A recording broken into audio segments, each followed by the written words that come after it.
bende nawacho ni thuolo mag tije kapono ni yudore kembe samoro jadew jok mana tiegre aparo ni en puoch gi paka luwore kod tich mitimo. Maureen, awinjo ni pachi kaka janyuol nikech ni loso kotenore kod skills ma bende nyathi nyalo bedo godo e tich kama bende samoro nyalo bedo no yude tiegruok ma kamago. Gin moko kuom okenge manyalo ndiko ne godo tich ponono kata mana ni tije thuolo mag tije bende onge. Ni wacho ka ni skills mamoko bende nyathi nyalo kata mana kawo machak godo tije en owuon. Janyuol nyalo sire kata nade? Janyuol wuotho gi nyathi kaka no sire no ena wuotho gi nyathi to ine makoro inyise ni anto anene kama tibende miye nafas mar mondo mi obendo yier gima berne nikech Sharon nyathi motimo gima odwaro gima berne nyathino nyalo dhi verify kendo yudo ka omanyo yore ne en owuon ma kata in iwuon obuogi ni to nyathina ni osechopo ka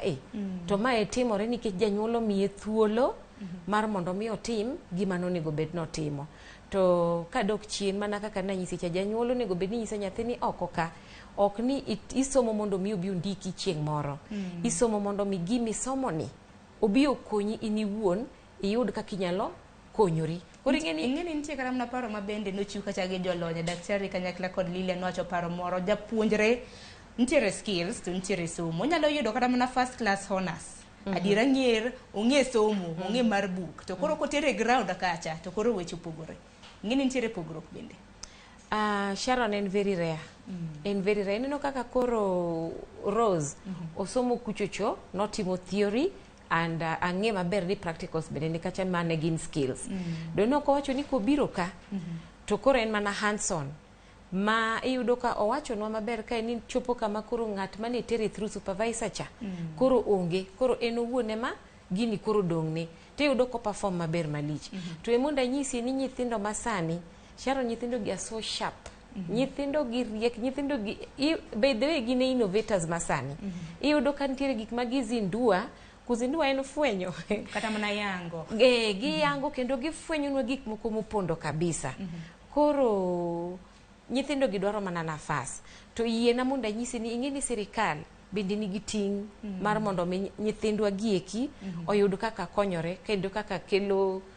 gin bende gijiwo dongo mar sirikal to sirikandwa ma Kenya ni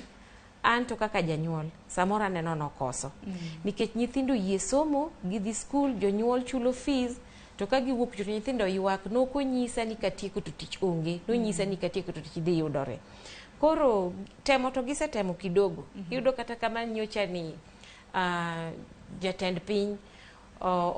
ochiwo nafas mag internships e Public Service Commission nyithindo wuok university oter gi kuonde ka which is a good thing wantiere nyaka gi NYS girika